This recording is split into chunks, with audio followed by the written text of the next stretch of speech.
নোয়াখালী 4 সালের সুব্রত আসনের এমপি পদপ্রার্থী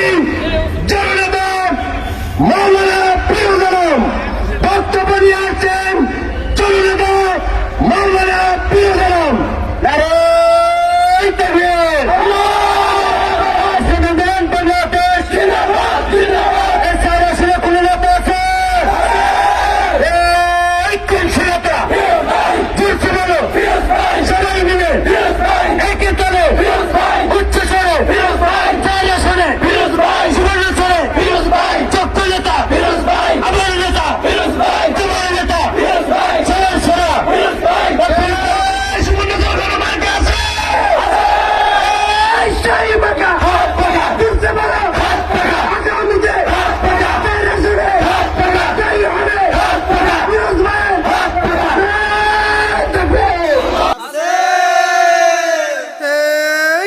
মার্কা হাত পাখা জোরসে বলো হাত পাখা খলিল ভাইয়ের হাত পাখা গরিব দুঃখীর হাত পাখা শ্রমজীবীর হাত পাখা মা বোনদের হাত পাখা ভাইয়া ভাবির হাত পাখা চাচা চাচির হাত পাখা ন্যায়ের প্রতীক হাত পাখা জয়ের প্রতীক হাত পাখা শান্তির প্রতীক হাত পাখা এই জনতার হাত পাখা উন্নয়নের হাত পাখা একই তালে হাত পাখা তালে তালে হাত পাখা তাল মিলিয়ে হাত পাখা সবার মুখে হাত পাখা সবার সেরা হাত পাখা মন জুড়ানো হাত পাখা প্রাণ জুড়ানো হাত পাখা চোখ জুড়ানো হাত পাখা জিতে যাবে হাত পাখা হয়ে যাবে হাত পাখা সিল মারো ভাই হাত পাখা ভোট দিও ভাই হাত পাখা তাই বলে যাই হাত পাখা।